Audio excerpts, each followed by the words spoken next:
Well, hello, everybody, and thank you for joining us today. I'm Stephanie Hoff, the WISPbusiness.com editor, and today I'm here with our second virtual luncheon event of the year. This one is our Summer Tourism Outlook, and we're looking at how will Wisconsin take advantage of a post-pandemic visitor surge? If you have ideas for a future luncheon theme, you can send us an email. Just go to WISPbusiness.com, click Contact Us, find the email listed there, and then send us your idea. Before we chat with the stars of today's program, I'd like to give a big thanks to our sponsors. They are also stars in helping get this program together. That's Madison Gas and Electric Company, University Research Park, Wisconsin Technology Council, and the Phelps Hammes Group. Now I'd like to welcome our panel. We've got Department of Tourism Acting Secretary Ann Sayers, Wisconsin Hotel and Lodging Association President and CEO Bill Elliott, and Association of Wisconsin Tourism Attractions President Tom Diehl. So I'm thrilled to have the three of you on today. I love hearing about an industry that gets out of state people to spend their money here and boost our local economies. And I've got a ton of questions for you guys. And the audience also submitted questions, and I'll get to those throughout the program. But I think we'll start, we all know that the pandemic hit the tourism sector the hardest. It hit attractions, lodging, hospitality, leisure, all of those great things, especially hard. So why don't you each give me a status report, if you will, on how things are going for the businesses that you guys represent. And Secretary Sayers, we'll start with you.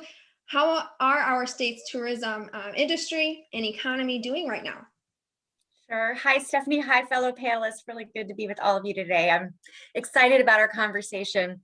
I've been saying that the last time America and the world made it through a pandemic, it was the roaring 20s, and that when we make it through this one, it'll be the traveling 20s. We've been saying that for a few months, and now we're watching as the data starts to pour in here at the first part of this year, and it's true. It is looking to be true. The latest numbers have the number of percentage of Americans looking to travel in the next 6 months are at a peak since the beginning of the pandemic. It's now at 89%. We can already see that for this year. Vacations of 2 nights or more are outpacing the pandemic year of 2020, but they're also outpacing the record-setting year for tourism, which was 2019. So these are really strong indicators that this is tourists, travelers, residents, all looking to get revenge on a year of lost travel, looking to get back out there and find ways to make memories and reconnect with friends and family. And that's going to mean good news for Wisconsin's leisure tourism industry. Well, that's great news that we've probably all been wanting to hear. And Bill, is this similar to what you're seeing with the hotels and lodging? In the leisure space, we are. I think in the leisure space, people are very optimistic about the summer. The numbers are going up, especially in the North Woods and in the Door County areas. I think there's a lot of optimism in those markets. Business travel is still very slow for us in our industry. There are certainly a lot of properties that rely on the business travel, group events and whatnot that are going to be a little bit slower. So I think we're certainly headed in the right direction, and we're certainly optimistic. But we know from the data we've seen, once you mix the business travel and everything else in, it'll probably be closer to 2024 before we really see the full recovery back to the 2019 numbers. But right now we're just happy that the line is going up instead of down at this point. And Tom, you represent tourism attractions. That's pretty broad. So can you give us an example of what all that encompasses and how things are going right now for those businesses? Well, I wear many hats in the tourism industry, and so I'm going to focus on the attraction-based economy here in Wisconsin Dells as being my thrust. And following Ann and Bill, I'll just reinforce that we experienced a downturn in our room tax last year of 34% and 25% down in our premier resort collections, both of which were devastating to the local economy. I'm happy to report that the first quarter of this year, January 1 through March 31st, blended between room tax and premier resort tax that were about 8.5% ahead of 2019, like Ann had alluded to. There is a lot of pent up demand because people have been sitting home long enough, and we're going to be a big benefactor of that. My biggest worry, of course, is the labor shortage, which I'm sure we'll get into later. But overall, it looks like a fantastic year if we can service our guests. That 2021 will surpass 2018 and 19, which were both excellent years. Yeah, and I do want to look ahead to the summer and kind of the future of tourism. But before we do that, I do want to take a look back over the past year to ask about losses in the industry. You know, restrictions and consumer behavior that had changed during the pandemic. Was it too much for some of our businesses? Tom, we'll start with you. Was there a casualty rate for attractions? Well, unfortunately, the only casualty rate is the business that I own, the Tommy Bartlett Show.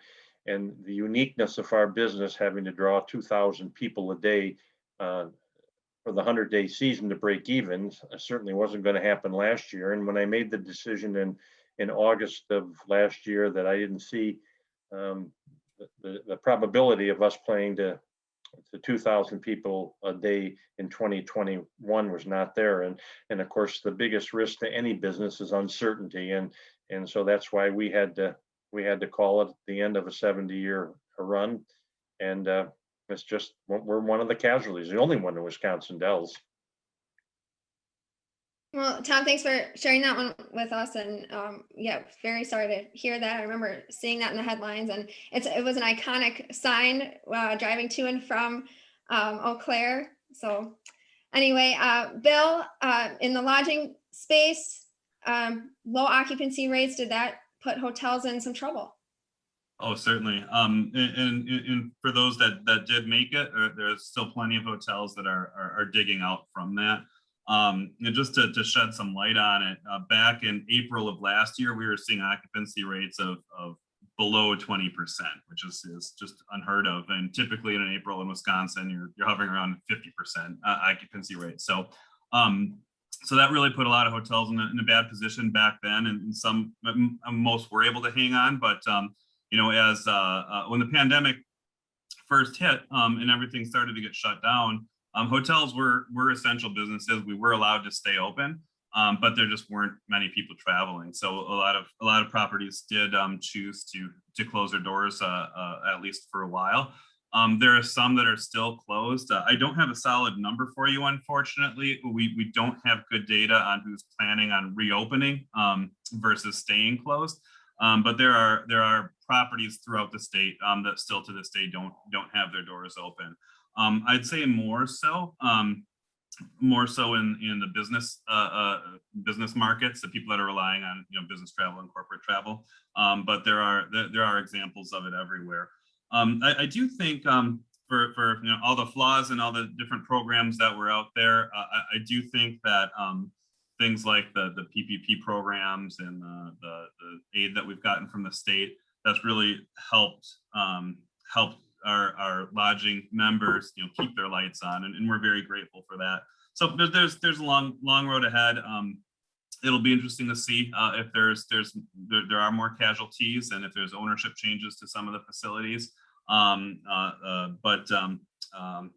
guess we'll focus on the positive right now, and the fact that people are out there traveling and are out there trying to plan their summer trips and getting out of the house again. I think that pent up demand is a really good thing, both for people in Wisconsin that want to come and explore our state, and for people in the surrounding states.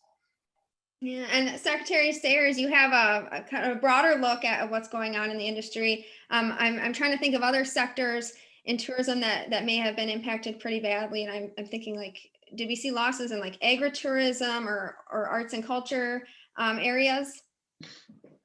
It was a tough year across the board. Certainly, it demanded more of us as an industry, like you're saying, across the board than we could have ever anticipated.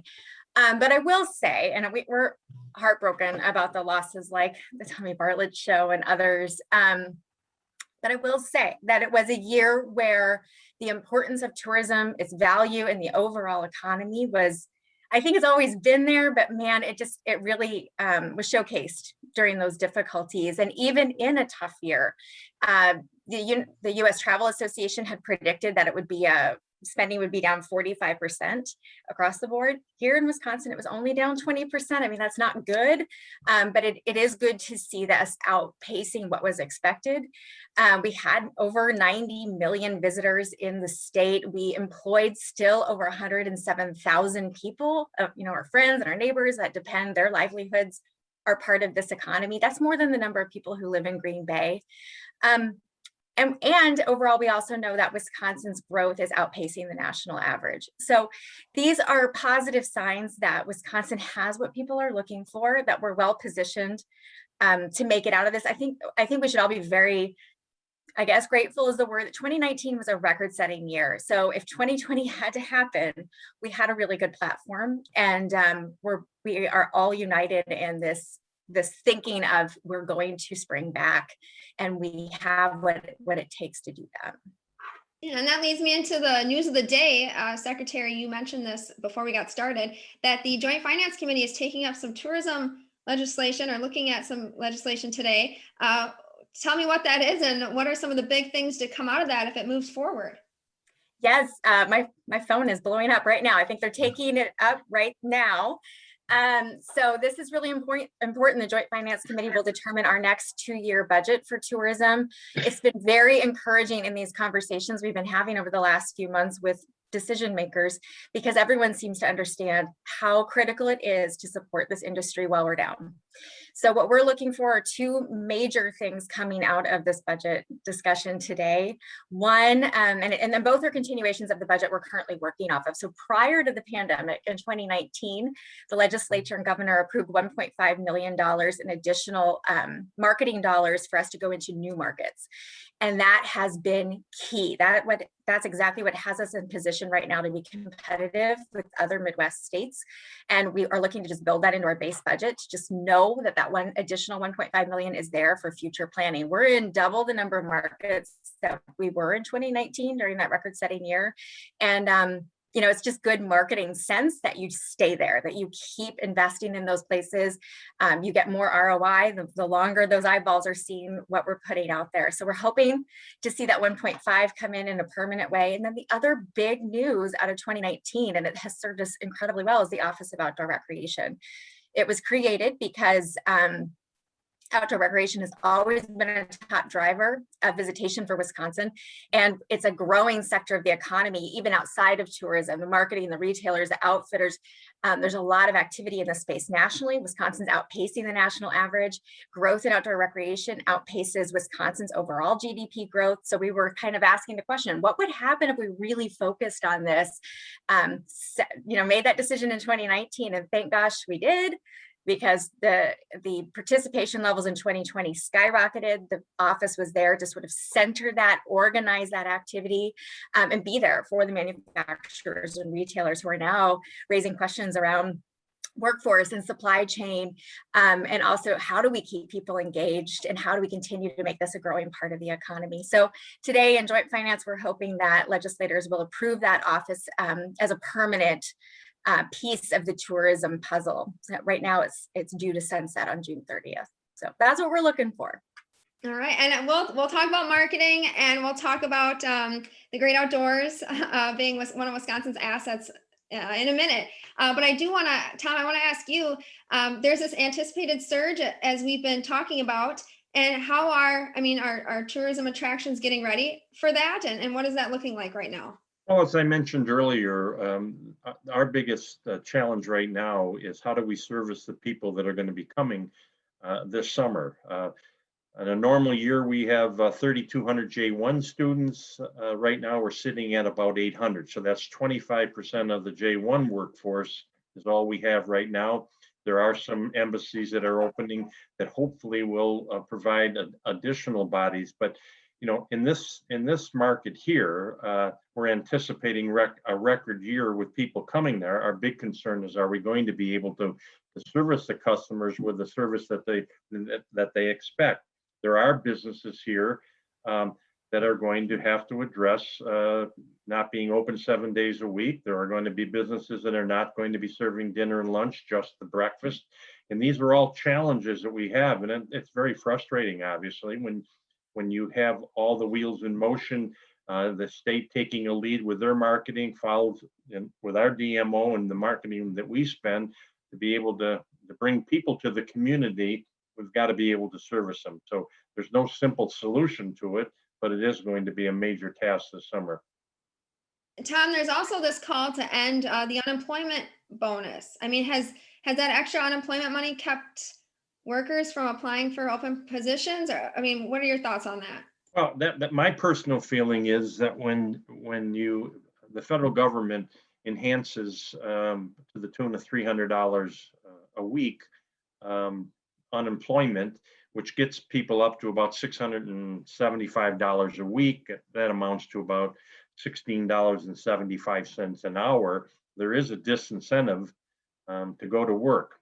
The flip side of it is, and we're seeing it here and have seen it each time the funds are given out, whether it was the $1,200 per person or whether it was the children's thing, we see a surge in our business because people have money in their pockets. So certainly yesterday, the Rules Committee made the adjustment to you have to go out and look for a job before you can get unemployment. That has been in existence for the 55 years I've been in this industry, and it was put suspended because of the COVID. There's no reason that should be the case now.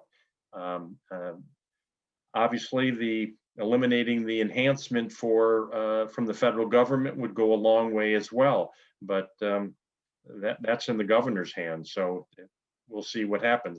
Is all I can say, and it's not just the tourism industry, it's across the state of Wisconsin in manufacturing, agriculture, you name it. There's a tremendous labor shortage, and you can't operate businesses if you don't have a staff. So that's the look from here. Yeah, and Bill, what are your thoughts on that too? The J-1 visa program also impacts hotels and lodging. I'm sure you have thoughts on this unemployment bonus as well. Right. I think Tom really hit the nail on the head with all of his comments there. The J-1 piece of it makes it extra challenging for us. Prior to the pandemic, the labor market was already tight, and we know that. But now at this point and where we are with the pandemic, people should be looking for work, and there's no reason not to be. So I think we know that it's not a silver bullet. It's not going to fix all of our problems, but it is time to get people back to work, and when they're making $16 an hour, not working, it's hard to incentivize them to come back. But I think it will. We're going to get there. I think that $300 is in the governor's hands, like Tom said. But the requirement to be searching for a job is equally as important. And now that the vaccines have rolled out and more people are getting vaccinated, I'm optimistic that we'll see more workers come into the workforce. But I do think that is going to be our biggest challenge all summer long, is being able to make sure that we're staffed up and we're able to serve all of our members' properties. I did talk to some of our members from around the state that are struggling with this, and I know there are some hotels that are closing off rooms at this point just because they don't have enough people to turn them over and to clean them up and get them ready for the next guest.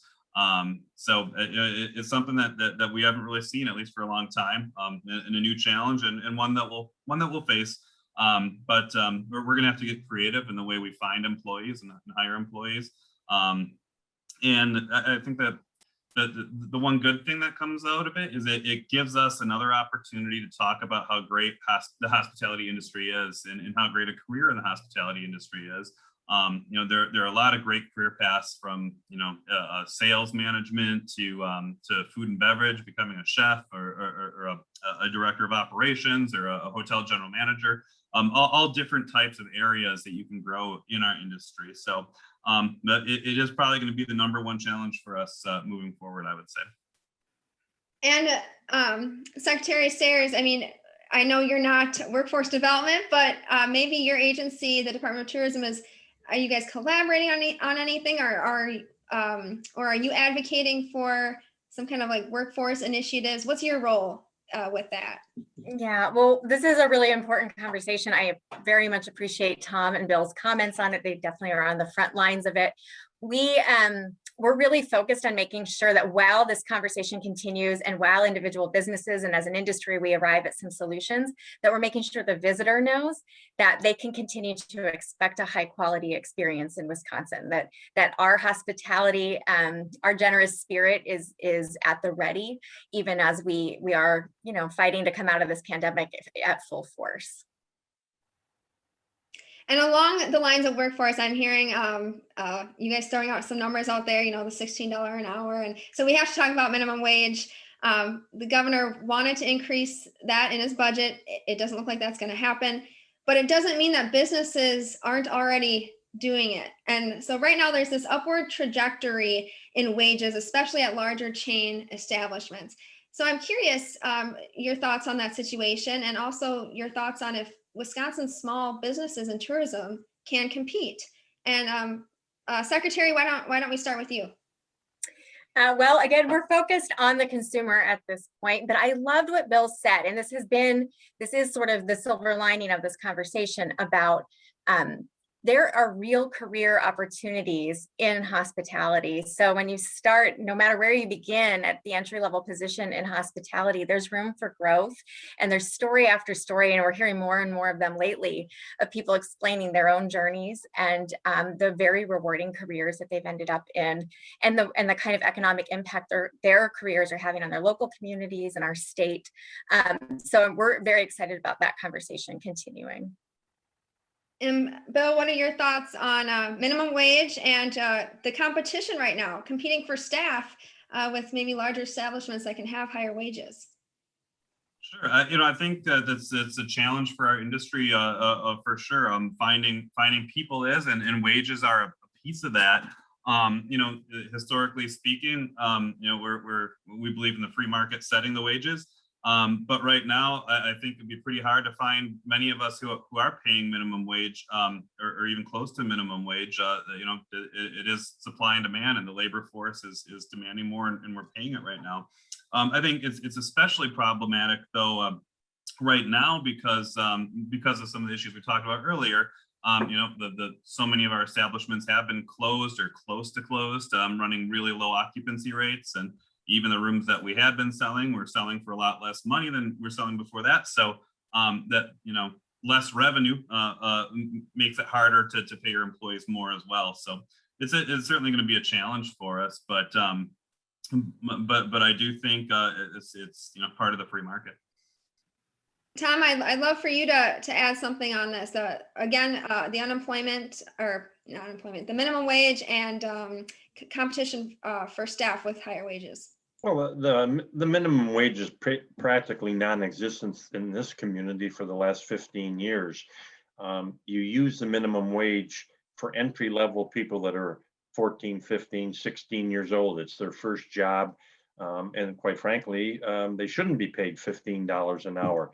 But if you look at, I don't think that the Dells area with their 5,000 jobs that have to be filled every single year are concerned at all about minimum wage because of what Bill said. The free market will take care of it. And prior to COVID, the average wage here for the summer probably was $12, $13 an hour. So it was almost double what minimum wage was because it didn't exist. I can't speak for a lot of the urban areas because they have a higher population base and what's going on. But as all I can say is that there's a direct correlation between the prices of the goods, the rooms, the restaurants, and so on, and your wages. People have to mark up their menu prices if they're paying those types of things. So it's a free marketplace handling its situation. In our case here, as I mentioned earlier, without the J1s, we have a combined population of 5,000 people in Wisconsin Dells. And I would say that the 80 or 90% of them work in the hospitality industry, and the majority of them are in management positions where minimum wage doesn't even factor into it. They're all salaried personnel. They've got good jobs, and that's the beauty of this industry. Is we start people out maybe washing dishes their first summer, and if they want to stay in the hospitality industry, they work their way all the way up. And I could write a book on the number of people that have worked for us over the last 50 years and how they evolved staying in our industry and what they're doing today. Thanks, Tom. And we're going to stick with you now. I'm shifting the conversation to relief. Some attractions saw relief with the CARES Act money, food and drink and venues included in there. How would you rate that, Tom? How would you rate the relief? I don't know if Wisconsin Dells could have weathered 2020 without especially the PPP program. Just our commercial, our local bank here in the Dells. Last year, we had 323 businesses apply for the PPP, and we funded almost $35 million of PPP. Now, you put that into 500 businesses in this community, it goes a long way on survival for them. When the second program came out, we had 281 people apply for the PPP, and that represented $32 million. Those that who applied the first time didn't qualify for the second go around had a decent summer because they had drive-through. They added a second lane for drive-throughs at their restaurant and so on and so forth. So we had some people here that had banner summer or a banner year in 2020 because they were able to adjust their business model to accommodate it. But without that $70 million of which our community bank supported, this community would be really in a real world of hurt. Now, I don't know how many EID loans in total were given here, but I know that there's at least 45 businesses through the Bank of Wisconsin Dells that have EID loans. And that, again, those are 3% loans, which got them through the tough time and got them to a situation where they can try to be successful in 2021. So those programs were unbelievably good. Where the void is, and Bill mentioned it earlier, our hotels here that play to transients are going to recover one heck of a lot faster than those hotels that have 40-50% of their business based on meetings and conventions, because it's going to take a longer time for those to come back. Unfortunately, to date, there has been no COVID relief support for those properties who not only lost their normal business, but meetings and conventions are a critical part of it. Same thing is true with all the attractions and the amusements. The venues got relief from the state program, which I think the max on it was $400,000, and we had some wonderful places like the Fireside Theater in Fort Atkinson that were devastated by it, and I'm certain that $400,000 helped get them to this summer so they could reopen and become a viable business. So I can't say enough about the policies that were put in place to help the businesses, but there still are voids. And I've talked to Governor Evers' administration about don't forget the ones that were left behind, because they're hurting just as much as the restaurant industry or the venues. And Bill can talk more about what the hotel incentive program was. I think it was on a per room basis, but if the government hadn't stepped in and created those things, our economy would have probably not been able to recover. Yeah, Bill, hotel and lodging in Wisconsin got $20 million in grants from the CARES money from the governor. You also mentioned earlier you guys took advantage of some of the federal PPP and some other stuff there. Are you asking for more now from this American Rescue Plan Act? We certainly are. We're talking with the governor's administration and trying to get some specific targeted aid to lodging facilities that need it. Like Tom mentioned, there are places that are obviously doing great, especially at the spike in leisure travel. but there are still people that are operating at a huge loss right now. So we're asking for more targeted relief for those folks, again, that tend to focus on the business and in meetings and convention travel. But we're hopeful something will come of that. There's also at the federal level, there's some new legislation that's been introduced. It's the Safe Hotel Jobs Act. And that would go directly to help support keeping people on payroll in the hotel industry. And while I'm hopeful something will pass on that, if it does, it would be a long time from now. And quite honestly, a lot of those properties can't hold on that long. It was just introduced, and we all know Congress doesn't do very many things fast.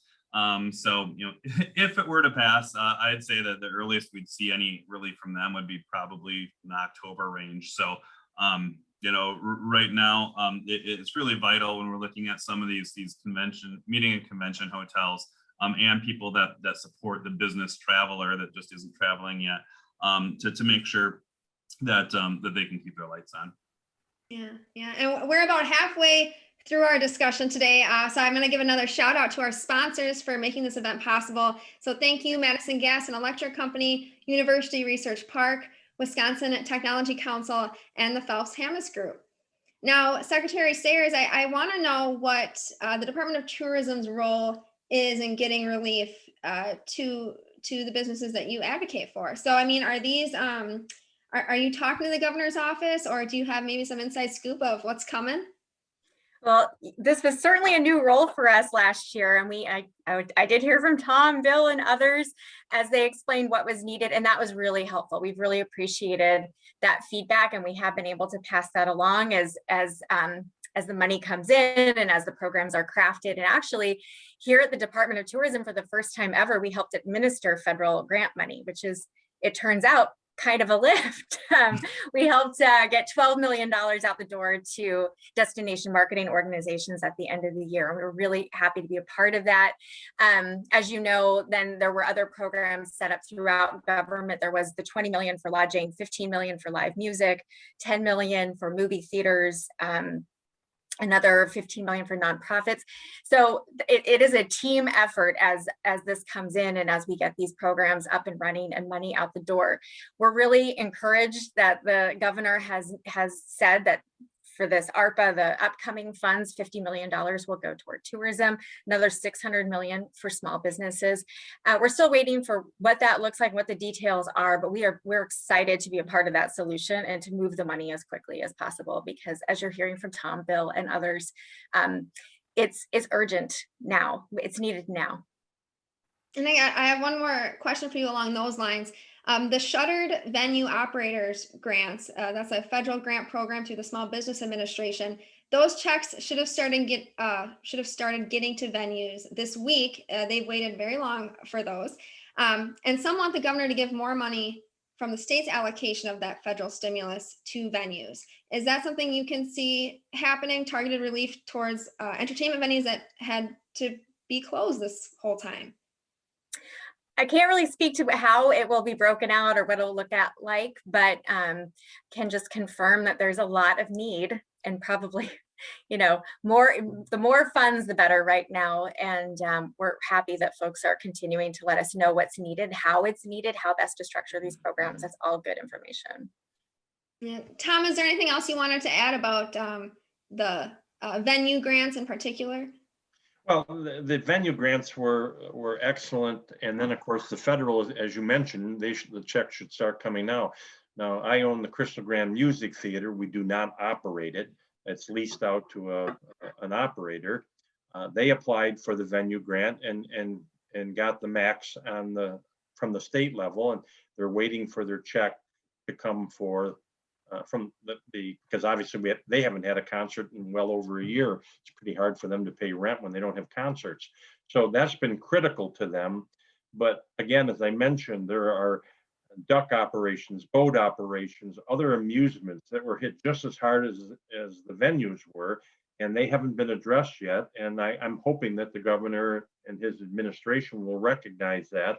And the same thing holds true with those hotels they're capital intense businesses. It costs a lot of money to build a hotel, and doesn't make any difference if you're playing to tourists or if you're playing to sports teams or whether you're playing to meetings and convention. If you've lost your segment, you're in real trouble. So I hope they go back and look at the meetings and convention, because we've worked so hard statewide to have a presence in meeting and convention, because it's just a wonderful, Wisconsin's such a wonderful place to visit, and we have so much diversity here. But it's going to take a while for those meetings to come back. That's right. And I'm going to shift the subject now to marketing. Wisconsin has really been pushing the great outdoors, and for good reason. We have more than 15,000 lakes, awesome state parks, and it was something that we could all do while staying socially distanced this past year. So Secretary Sayers, is that still the marketing plan for Wisconsin? Yes, and you're right. More than 15,000 lakes, 43,000 miles of rivers and streams, more than 50% of the state covered in forest, 2 Great Lakes. I mean, the list goes on.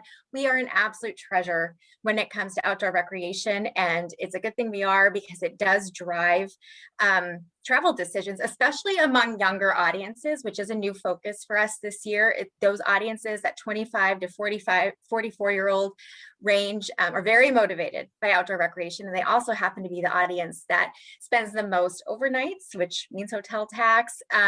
They happen to just spend more.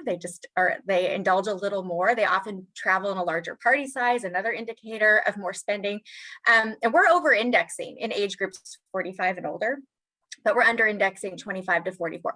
So we're focusing on those folks, and we're talking to them, yes, about outdoor recreation, but we're also talking about, if that's what motivates you to get here, how else will you spend your vacation? We know that these audiences are looking for a lot of options, a lot of ways to make different opportunities or different memories, and to make everyone in their travel party happy. And so that can look like unique stays. It can look like, farm to table restaurants or culturally diverse cuisine that we are known for. And it can look like any kind of attraction, you name it. It can look like downtowns and urban areas just coursing with character. So we're trying to put it all together, even as we say, Wisconsin may have been overlooked when it came to outdoor recreation in the past, and it's just not. We don't want that anymore. We're going to fix that problem and make sure folks know this is a bucket list location if you are looking to get outside. Yeah, and our viewers also want to know, if you're targeting people still within driving distance, or are you looking at flights now? Because Wisconsin Airlines have added a lot of flights this year. Really exciting about all the direct flights and new flights being added. That's great. We also are hearing at the same time that 2021 is the return of the Great American Road Trip. That's great news for Wisconsin. We have traditionally had about 90% of our travelers arriving by personal vehicle. And the indicators are that will continue or even increase going forward. So we actually didn't know how to answer all these questions, like what was the mind of the traveler coming out of the pandemic. So we turned to our 3 biggest data vendors to ask them, where do you think the ROI is going to be this year? They came up with a proprietary propensity to visit model, it's called, and we're really proud of it. I don't know of any other state Department of Tourism that's looking at the data insights in this way, but they came back to us with, here's where we think you can get that return on investment, and here are the markets where you can afford to go in, make a big impression, and actually convert folks to travel. And so we're in 12 markets, and they do happen to all be drive market this year. All right, and Bill, and thoughts on this from you too, because you are both leisure and work travel. It's all going to impact you. So yeah, thoughts on targeting out-of-staters and people either a flight away or a drive away? Yeah, I mean, I think it's all important, obviously, and I think the Department of Tourism has done a fantastic job in putting together a plan and really looking at the data and the numbers and making data-driven decisions. Of course, we're all excited to see flights coming back. I think both on the leisure side and the business side. But spending money to get travelers to put heads in beds is one of the most important things that we can do right now. So luckily I think we have a lot of folks in Wisconsin that understand that. we're waiting, as Ann mentioned before, for the Joint Finance Committee to make decisions on the tourism budget, and certainly hopeful that that they give Ann's department the resources that they need to get the word out there. I also want to mention, and maybe just circle back a little bit to prior piece of the conversation, that the Department of Tourism did a good job when it came to the grant program for the destination management organizations, the DMOs, because they also play a key role in this and really helping determine what the best messaging for their markets are, and bringing in the leisure traveler, the business traveler, and in the groups and sports and everything else too. So it's not it shouldn't be an either or bucket at all, I don't think, but I think that the Department of Tourism is doing a good job at taking a look at the markets that are driving value and bringing travelers to Wisconsin. Yeah, Tom, thoughts from you on bringing in travelers to Wisconsin, to your attractions? Well, you've hit on a very important subject. People have to understand why you need a Department of Tourism. And if you look at it and segment it as a pyramid, and the Department of Tourism is the foundation of that pyramid. Their job is to go outside of the Wisconsin, inside Wisconsin, and promote that Wisconsin is a great place to come and vacation. It's a great place to come and do business. Then the next level up are the DMOs that Bill spoke of. A DMO cannot go to St. Louis if the state hasn't already had a presence there. And then the top part is the individual businesses.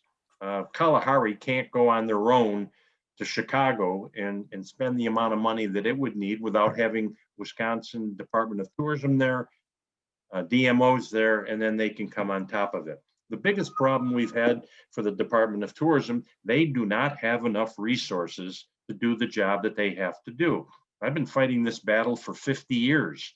And I get it from legislators all the time. Why do you need to spend money, or why does the state need to spend money promoting tourism? Well, it is a very important industry, but if you don't understand the dynamics of that pyramid I just explained to you, and today it's even worse because there's a big difference between the way we promoted transient tourism 30 or 40 years ago compared to how we're doing it today. Ann has a horrendous task of trying to segment her markets and do justice to all of them, because she's got a big job on her plate, and quite frankly, she doesn't have enough money to do it. Back in 2000, when Tommy Thompson went to Washington to be in the Bush cabinet, we had a $15 million advertising budget. Now that's 20 years ago, or 21 years ago. The buying power, and she's down to $12 million. It's just not enough to do justice to what the job the department has to do. But it's a very difficult argument to convince legislators. If she gets the $1.5 million, I'll be the happiest guy in the world, but it's far short of what she needs. Secretary, we have another question. Well, Tom, hopefully legislators are listening to this panel right now. But Secretary, another audience question is the outlook for vaccinated visitors. People from, this viewer sounds like they're from Europe and they like to visit Madison, and they just want to know, are they going to be able to come to Wisconsin, or what does that look like? Sure, and I'll address that in a sec. I want to thank Tom. Has been such a sage when it comes to explaining how this all works and being an advocate for the department. I'm so grateful that he's absolutely correct. Our competitive set is the other Midwestern states, and they are all outpacing us to different degrees. And at the same time, we in Wisconsin have two critical key markets in Minneapolis and Chicago, and they're very expensive. And that's different than what other states are facing. And we're losing share of voice, especially in Chicago right now. It becomes more expensive every year in those places. And as long as we hold steady, or even if we make incremental steps forward, we're continuing to lose our power of being able to talk to those critical travelers. So I'm really grateful for it, Tom, and everyone. I really feel very united in the tourism industry right now. The folks we're all saying the same thing, and that feels good. Very hopeful for today and being able to retain that 1.5 million. In terms of vaccinated visitors, I mean, you're seeing it open up every day. New rules are coming out.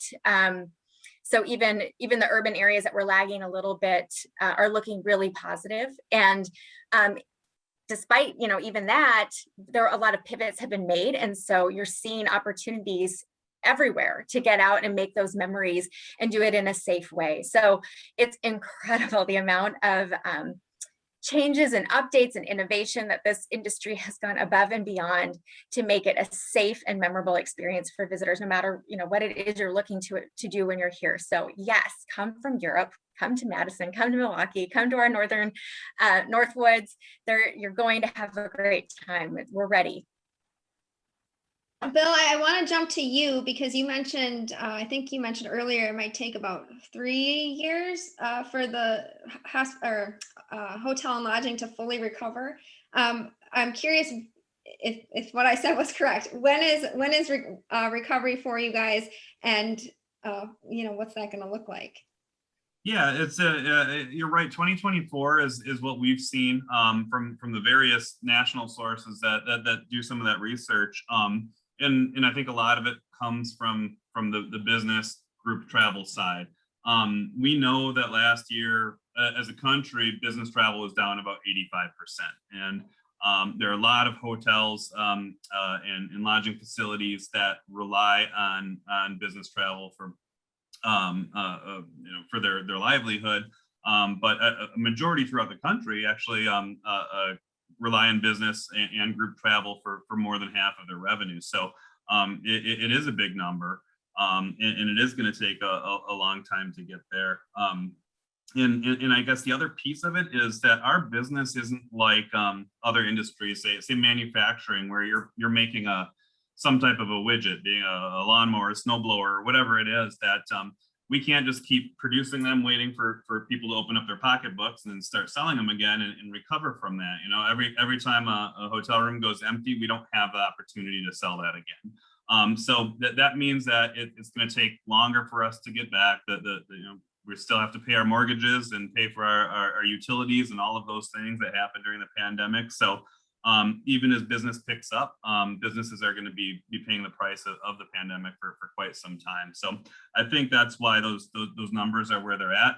I'm hopeful they're wrong. I'm not confident, but I'm hopeful they're wrong. I know that my colleagues that run associations and on some of the business folks I talk to have that same pent up travel demand that the leisure market seems to have, but they're just going to be slower to come back.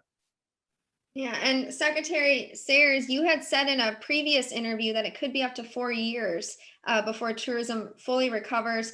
That's the industry as a whole. Is that still the case? That was the most recent national projection, but I tend to feel leisure travel is going to blow it out of the water here immediately, and we're seeing every indication that that's true. And then this business travel piece is the question mark, and it's going to come back, but it's going to look more like a dial than a switch. And I don't know exactly how to predict that, except we do know that we need to get out in front of those meeting planners and individual businesses and just make sure they know what incredible world-class accommodations we have for meetings and conventions, and keep driving at it. I don't know what to predict other than that, although I do look at the data every single day and feel fairly optimistic on the leisure front. Tom, what about you? Are you optimistic that your membership, the attractions you represent, are going to recover, and when does that happen? Well, there's no question they're going to recover, and we're well on our way now. Wisconsin Dells will attain 100% return of their transient tourist visitors. Right now, we're approaching 40% on small meetings, and you're going to see in the fall a real increase in that. And they're projecting here that they're going to be at 60% of their 2019 meeting and convention business. Now, we're a little bit different here than a lot of Bill's membership that are in urban areas. People fly to go to meetings and so on. That's going to take 4 or 5 years to get back. And in some cases, it may never come back because businesses have found out that they can operate without going into an office building in Chicago. They can do it virtually, just like we're doing right now. So the jury's out on that part of it. The other issue is the sports marketing, which we've been heavily involved in, and that is back to 100% up. And all the cheerleading camps, the gymnastic camps, the basketball, the soccer, the lacrosse, all those things are coming back strong. But we have a little advantage there that we're a rural area, and it's going to take longer for the urban areas to recover than it is going to be the rural areas.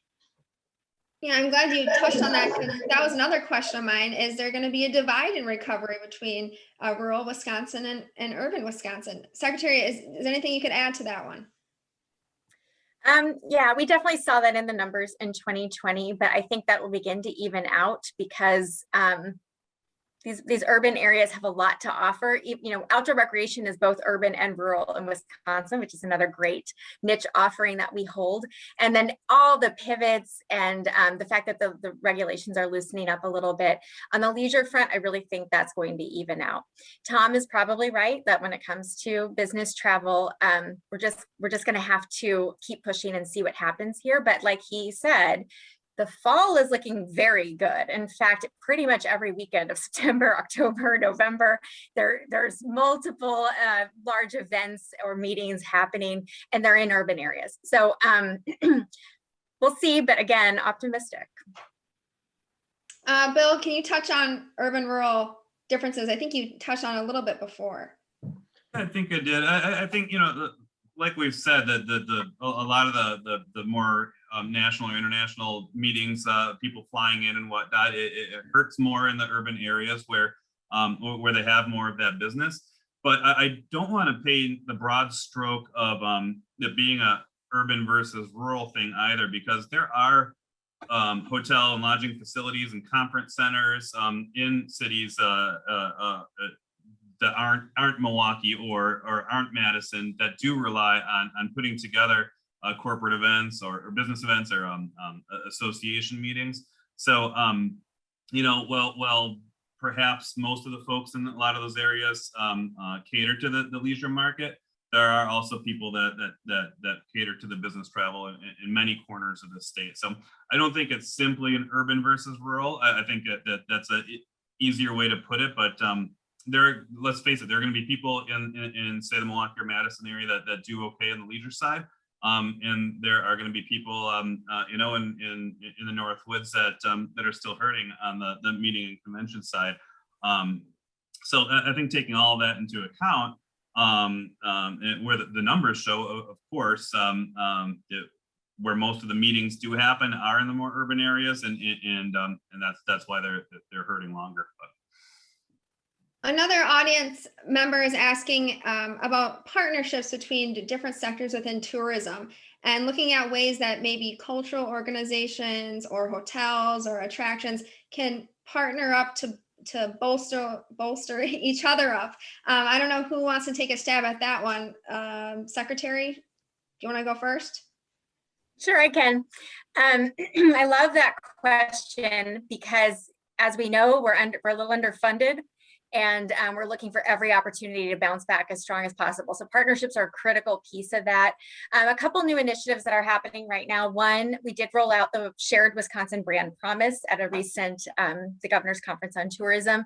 This is an opportunity for all businesses, all organizations, everyone associated with tourism or otherwise in Wisconsin, to fold under a shared brand. So essentially, for every advertising dollar that we spend in state and out, that we're telling a similar story, that we're at least not at odds.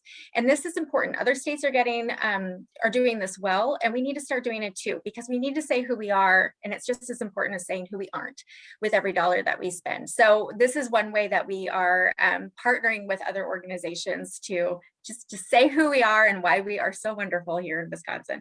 We also have more co-op opportunities here at the Department of Tourism than we've ever had before. So certainly we're continuing to offer new and interesting ways in the marketing front, but also public relations, research. We're just looking for ways to maximize every dollar that we are together spending to get in front of consumers. So we're running close to time here. So my next question is gonna be for the three of you, and I just want to know what you're looking forward to either this summer or, you know, post-pandemic, whenever that is, or if it's declared or what, I don't know. But Tom, let's start with you. What are you looking forward to?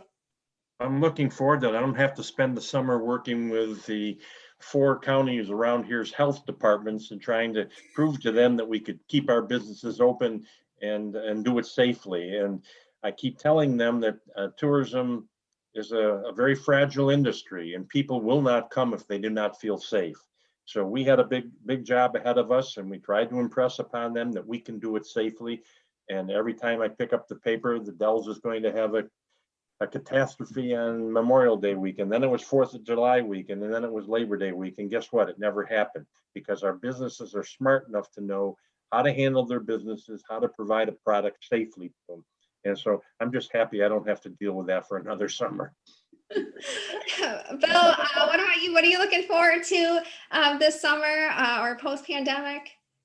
I can't wait to be with people again on a regular basis. I'm a people person, and so I love this job. I mean, hospitality and associations together. I mean, that both of those businesses thrive on bringing people together and making connections. So I'm really going to make a concentrated effort to get out to all corners of the state and work with our members and potential members and make sure that the lodging industry is well represented moving forward. Yep, and Secretary Sayers, you get the last word. What are you looking forward to this summer or post-pandemic?